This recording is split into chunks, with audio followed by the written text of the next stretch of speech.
Everyone, it's Tim. Today I'm going to be showing you how to replace the cabin air filter on a Jeep Patriot. This is a pretty standard procedure for most Jeep models, and it's something that you need to do every 20,000 miles. So it's going to be a short, sweet video, and best of all, there's no tools needed. The first step is going to be open the glove box. Cabin air filter is located behind the glove box. In order to get to it, we're going to have to undo two tabs. There's one on this side, and there's an identical one on the other side. Now, in order to get these out, you're gonna have to push in on both sides in these directions right here, so you can get a good amount of force to actually get them to clear, and then your glove box will start to come down,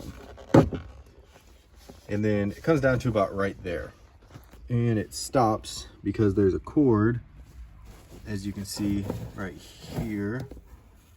That cord is attached to this little bracket on the outside right there.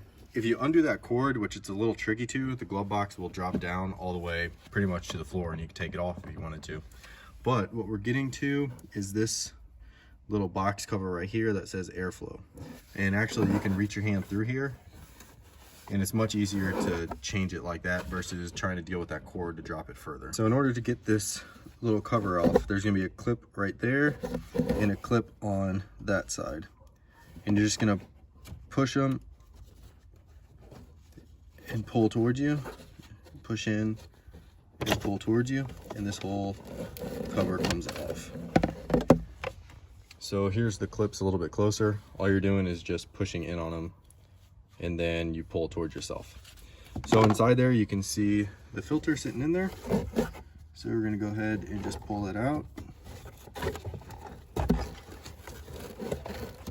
And it comes right out over the top of the glove box.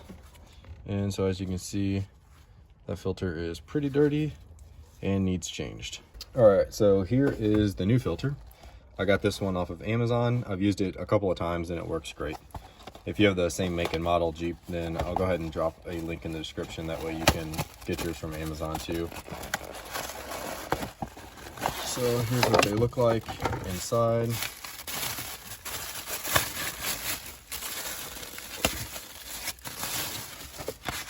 So the only way this can really go wrong is if you put it in upside down.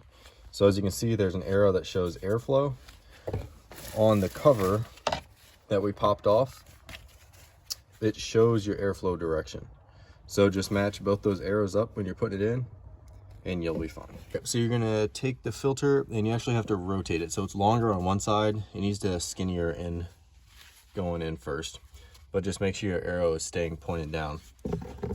And you're just gonna feed it back there and put it right back in where you pulled the old one out of.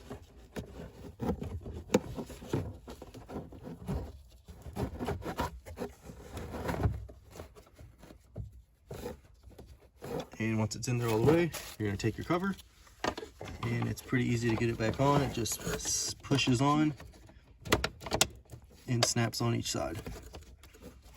And you can give it a good tug to make sure that it's not going to come off. And the last step is to get both of these tabs back behind these plastic supports right here. So in order to do that, you're just going to push in.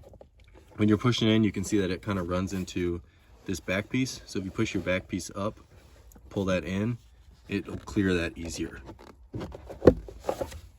And then once it's on there, it'll just push all the way up, and you're done.